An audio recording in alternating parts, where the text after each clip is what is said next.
Thank you.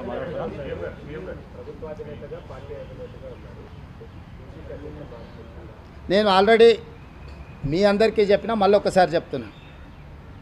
2021 June 27 నాడు నన్ను PCC అధ్యక్షుడిగా నియమించారు. జూలై 7 తారీఖు నాడు నేను ఛార్జ్ తీసుకున్నా. 2024 జూలై 7 తారీఖు 3 సంవత్సరాలు పూర్తి కాబోతుంది.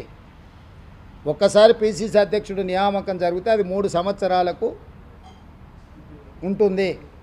కాబట్టి నేను కాంగ్రెస్ ప్రెసిడెంట్ మల్లికార్జున్ ఖర్గే గారికి, general secretary organisation KC Venugopal గారికి నా 3 సంవత్సరాల పదవీ కాలం పూర్తి అయ్యే లోపల నూతన పిసిసి అధ్యక్షుడిని నియమించండి. నా హయాంలో శాసనసభ ఎన్నికలు, నా హయాంలో పార్లమెంట్ ఎన్నికలు రెండింటిని నిర్వహించిన, వీలైనంత మేరకు అందరూ సహకరించారు. సరైన ఫలితాలనే ఇచ్చినామని మేము భావిస్తున్నాం. నాకు ఈ బాధ్యత నుంచి తప్పించి సమర్థవంతమైన వాళ్లకు సామాజిక న్యాయంతో పాటు కొత్త పిసిసి అధ్యక్షుడిని నియమించండి అని చెప్పి నేను ఆల్రెడీ అధిష్టానానికి విజ్ఞప్తి చేసిన. అధిష్టానం నిర్ణయం తీసుకోవాల్సి ఉంది. తప్పకుండా అధిష్టానం నిర్ణయం తీసుకుంటుందని నేను భావిస్తున్నాను. Thank you.